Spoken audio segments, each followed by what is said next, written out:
Chapter 45. Harold and Maude. People are strangely and frequently at their best at funerals. There's a broken-heartedness and a deep presence, two of the main ingredients of happiness naturally available because of the loss. I love Harold and Maude, a sweet movie about two funeral crashers who met at a funeral and fall in love. The movie inspires me to think of death and also to be a bit more observant at funerals. I've put a lot of time into wondering about death. There's a Tibetan contemplation practice called the Four Reminders, in which you memorize phrases relating to first, the preciousness of birth, and second, how life is ephemeral and fleeting. Third, you face the fact that none of us really knows how we're going to handle death or when death says it's time to go. The fourth reminder is about how unsatisfying most of the things we've invested in actually are. Money, houses, stock portfolios all seem insignificant at the big aloha. The four reminders officially are: first, this precious human body, free and well-favored, is difficult to gain and easy to lose. Now I must do something meaningful. Second, the world and its inhabitants are impermanent. Especially the life of beings is like a bubble. Death comes without warning. This body will become a corpse. At that time, the Dharma is my only help. I will practice it with exertion.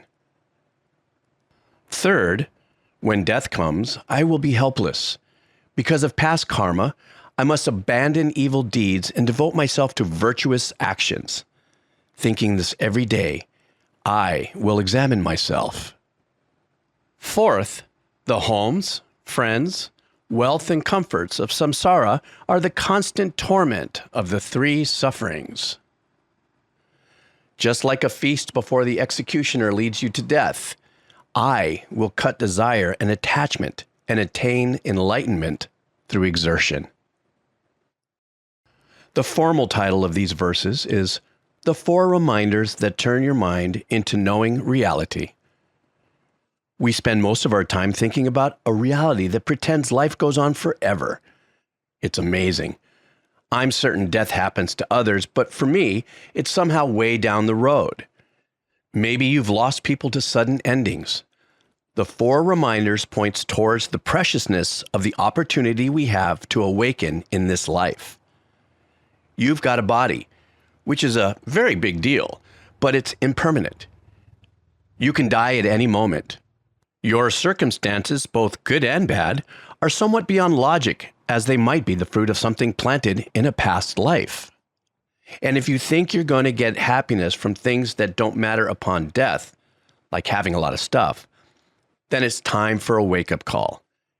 You chant these reminders every day, preferably in the morning, as a way of keeping death and consequently the amazing gift of life present and poignant in your day. If Americans are arguably the best at baseball, the Tibetans are arguably the best at examining dying. They wrote the book on it, commonly known as the Tibetan Book of the Dead. I was first given a copy when I was 20, and upon first reading it, it's like Lewis Carroll crashing into a Hieronymus Bosch. After having studied it for 40 years, I'm more like, oh boy, could this be true? The book describes what it's like after dying, when you're in a no-man's land called the Bardo, where you don't have a body, but you're still under the influence of your habitual mind. These habits of the mind generally lead you to making fear-based choices, which is unfortunate because these choices determine the circumstances of your rebirth.